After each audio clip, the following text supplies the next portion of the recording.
Estou sendo recebido aqui no Porto Internacional de Santa Helena pelo Amonário Martins, que é o inspetor-chefe da Receita Federal local. A gente bater um papo a respeito do atual momento do Porto de Santa Helena. A gente nota que o movimento tem aumentado bastante. A gente vê muitos caminhões, fila de caminhões, mais balsas no lago. Recentemente estivemos aí no Paraguai para a inauguração de a maior que vai navegar aí pelo lago, que já está navegando. Como é que a Receita está preparada para tudo isso que está acontecendo, na questão de pessoal, questão de funcionamento, da atividade do trabalho do dia a dia da Receita aqui? Bom, Helder, bom dia primeiramente, né? E sobre a Receita Federal, o trabalho que ela vem exercendo não será afetado por esse crescimento nesse momento. Talvez daqui uns 5 anos, se concretizar essa previsão do plano de negócio da Prefeitura de triplicar o movimento, tanto de veículos de carga quanto de viajantes, aí sim há de se pensar em talvez um incremento do efetivo que trabalha aqui hoje. Mas no molde atual, pensando em curto prazo, abaixo de 5 anos, se o movimento dobrar, o efetivo consegue administrar tranquilamente. Como é que é a interação com os outros organismos, o Ministério da Agricultura, a Polícia Federal, a própria gestão do porto, que é o permissionário da Prefeitura? Cada órgão é independente, né? E cada um vai ter que avaliar a sua demanda de acordo aí com a infraestrutura, a disponibilidade de recursos. Porém, hoje, desde o ano passado, na verdade, a gente tem conversado sobre esse possível crescimento do porto e todos os órgãos estão cientes das futuras necessidades. Como eles vão atuar, eu não sei te dizer, mas o compromisso que eles têm é de atender as demandas que forem surgindo aí com o tempo. Aqui é uma aduana integrada, ela é integrada com o Paraguai. A minha pergunta anterior foi referente a essa integração dos órgãos brasileiros. E com relação também à integração com o Paraguai, o trabalho flui sempre normalmente? A integração aqui no Porto de Santa Helena, ela funciona muito bem com todos os órgãos, cada um na sua área de competência, e quando há uma sobreposição de atividades comuns, os órgãos atuam em conjunto. A ideia da integração é essa, é a gente reduzir a quantidade de atividades a que o usuário está sujeito. Por exemplo, para ficar bem claro, se a Receita Federal quer fiscalizar um caminhão e a aduana paraguaia tem o mesmo interesse em fiscalizar aquele caminhão, esse caminhão não vai precisar vir 2 vezes para a fiscalização. Simultaneamente vai ter um servidor da Receita Federal e um representante da aduana paraguaia fazendo essa fiscalização. A mesma coisa acontece no mapa, acontece com a Polícia Federal e a Migração. Se eles tiverem necessidade de fazer uma abordagem a um viajante ou a um veículo qualquer, essa abordagem será feita em conjunto. A ideia é essa. E isso poupa tempo, acelera o processo e libera os veículos e as pessoas mais rapidamente, né? Aqui, o Porto de Santa Helena é considerado um dos que tem a maior agilidade no despacho aduaneiro dos que estão aqui na relação com o Paraguai. Como é que isso está sendo possível de manter mesmo diante do movimento que tem? Às vezes o caminhoneiro se queixa um pouquinho, fica um dia a mais, mas está mal acostumado, né, a despachar muito rápido, né? Sobre as reclamações, primeiro vou começar do fim, né? Sobre as reclamações, eu acho que todas elas são válidas e nós devemos reclamar sempre, porque o serviço público no Brasil ele ainda deixa a desejar. E a população, eu sou usuário de serviço público, o senhor também é, todos nós somos. Nós devemos sempre buscar melhorar, sempre buscar perfeição, mesmo que a perfeição não seja atingível. Então, nesse sentido, eu vejo hoje que, repetindo essa pergunta... O despacho aduaneiro, que é rápido, né? Era rápido, sobre o despacho. Ele leva o mesmo tempo em todos os órgãos. A Receita Federal, pelo menos da parte da Receita Federal, o despacho hoje ele é centralizado numa equipe. Então, para a Receita Federal, a região aqui de Foz até Guaíra, todos eles vão ter uma liberação mais ou menos no mesmo prazo, que é até 3 dias. 3 dias. O mapa trabalha também com prazo semelhante.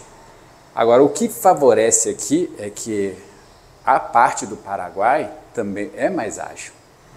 Lá em Foz, por exemplo, o Paraguai às vezes leva 2, 3 dias para liberar. Aqui não, aqui o Paraguai com a Receita Federal, ele é mais agilizado. Por estar junto aqui?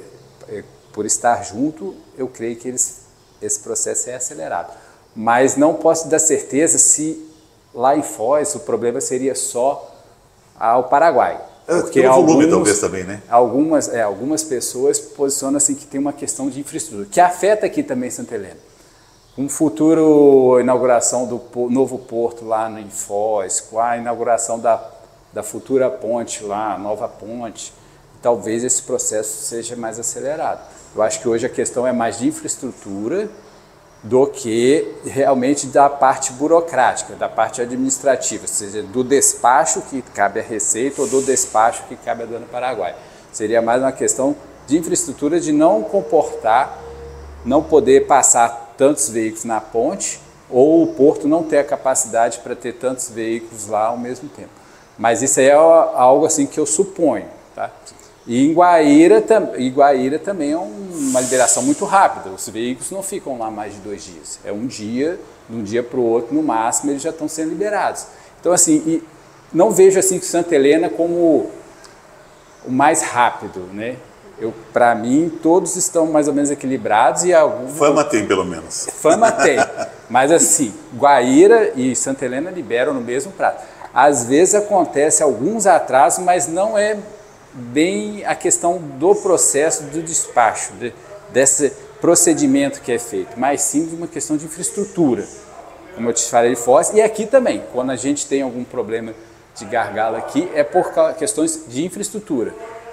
Infraestrutura, talvez, dando um exemplo, essa época do ano que a safra lá no Paraguai começa a ser vendida, a ser exportada, o número de veículos dobra em relação ao primeiro semestre do ano. E nós aqui, às vezes temos dificuldade, eu falo assim, a administração do porto, temos dificuldade de fazer esses veículos entrarem, tendo que eles esperarem lá embaixo, esvaziar os pátios aqui dentro para que tenha acesso aos veículos. Questão de espaço, infraestrutura. Né? É uma das questões aí que envolve, que denota mais agilidade ou menos agilidade, é questão estrutural. A infraestrutura hoje é o principal problema em todos esses pontos que a gente está comentando aí das aduanas, seja em Foz, em Guaíra ou aqui em Santa Helena. A melhoria dessa infraestrutura vai depender dos investimentos da prefeitura. E como que essa infraestrutura tem que ser melhorada? É na informatização da informação, é na adoção de tecnologias, por exemplo, como a biometria, para facilitar a entrada e saída, controles automatizados, que hoje ainda isso é feito, depende de um ser humano digitar informações no computador. Essas informações já poderiam estar todas pré-processadas. Porque geralmente as mesmas pessoas que passam, os mesmos caminhões que passam, a partir de um cadastro, né? Isso aí, já poderia ter o cadastro completo dessas pessoas e elas, por um simples polegar, um reconhecimento facial, o acesso delas serem liberados e todo esse processo é automatizado, desde a entrada pela portaria do Paraguai, a portaria de entrada do Brasil, até medição nas balanças e liberação dos veículos. Todas elas poderiam ter uma automatização que aceleraria o processo e evitaria as filas, evitaria esses gargalos, evitaria as confusões que têm sido motivo de matérias aí na cidade. Amorário, eu cheguei aqui para a gente fazer essa entrevista e não tinha luz no porto. É comum faltar energia elétrica aqui? Eventualmente ocorre, mas não é comum. Eu diria que esse ano eu talvez tenha contado umas 2 ou 3 vezes. Então em termos de... a Copel, ela atende rapidamente aqui o porto. Né? E o porto tem um gerador.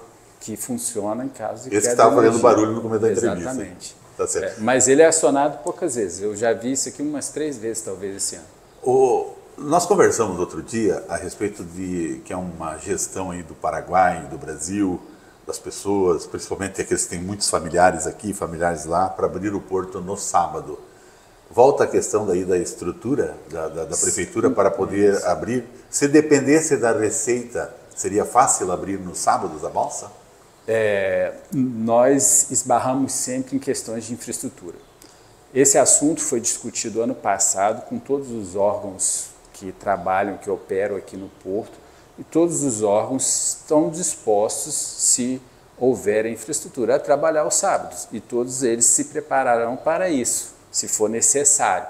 Então, não existe um impedimento da Receita nem de nenhum outro órgão para se trabalhar aos sábados, ou quem sabe domingos, ou quem sabe 12 horas de segunda a domingo, de domingo a sábado. Não tem esse empecilho. A questão é ter uma infraestrutura.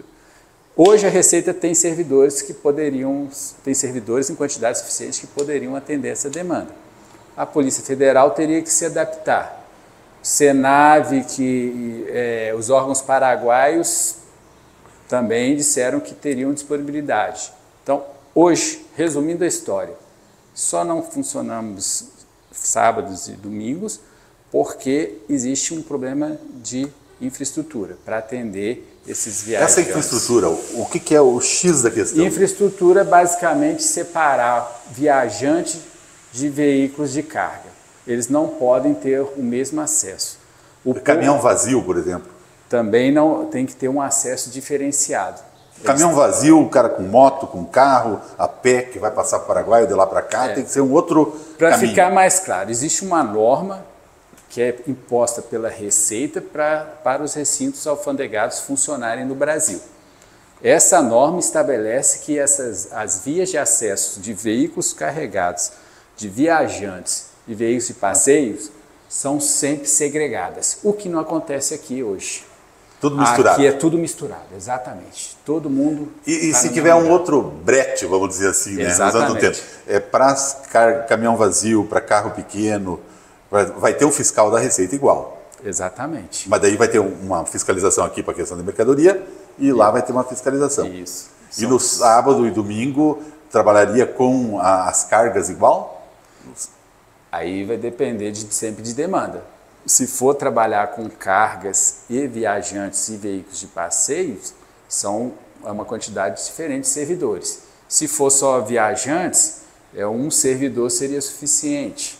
Se for viajante e veículo de passeio, aí a gente tem que ajustar de acordo com a demanda. Porque a rigor, o Mercosul, a nossa regra que estabelece aqui a existência das ACIs, né? Essas áreas de controle integradas, ela estabelece funcionamento de 7 às 19 de segunda a sexta. Essa é a regra do Mercosul. Mas nada impede que se possa funcionar fora dessa faixa especificada. E nesse caso, isso tem que ser interesse do permissionário. Que é o município. Que é o município.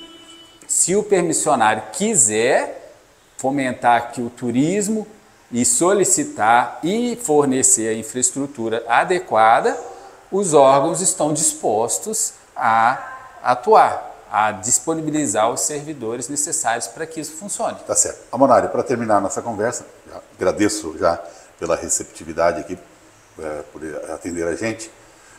Um dos pilares da Receita Federal é prevenir o ilícito, o contrabando, o descaminho. Aqui no Porto foi pego já muita coisa errada aqui ou é quase zero? Como é que é? O que dá para dizer? Santa Helena tem uma característica diferente, né? Geralmente os ilícitos acontecem fora daqui do Porto, porque é uma área muito extensa e tem muito mais oportunidade, mais facilidade do que teriam aqui no Porto. Aqui no Porto é raro acontecer algum tipo de ilícito. Nós temos um caminhão scanner que fiscaliza veículos pesados, pode escanear veículos de passeio também, e já é feito em caminhões de mudança ou outros tipos de caminhões que não sejam exatamente os que transportam a carga pesada. Ali no scanner, se tiver qualquer suspeita de droga no meio de uma soja, por exemplo, vai aparecer. Identificar qualquer coisa irregular, a gente vai passar por uma verificação física. Então, isso inibe muito qualquer tentativa de ilícito aqui no porto. O que acontece é que, quando acontece, às vezes o caminhão passa, um veículo pesado passa por aqui e a carga é contaminada fora. Ele vai até algum lugar mais no interior aí de Santa Helena e lá dentro ocorre o carregamento de drogas, principalmente a maconha, que é o que mais se atravessa aqui em Santa Helena. Mas no porto é mais tranquilo. Mas no porto é muito mais difícil por causa desse controle. Tá certo. Obrigado, Amonário. Muito obrigado. Tudo de bom. Bom vamos torcer para que o município promova essa infraestrutura para que o Paraguai e o Brasil, através de Santa Helena, do Porto Internacional aqui, possa funcionar no sábado e, quiçá, no domingo. Grande abraço.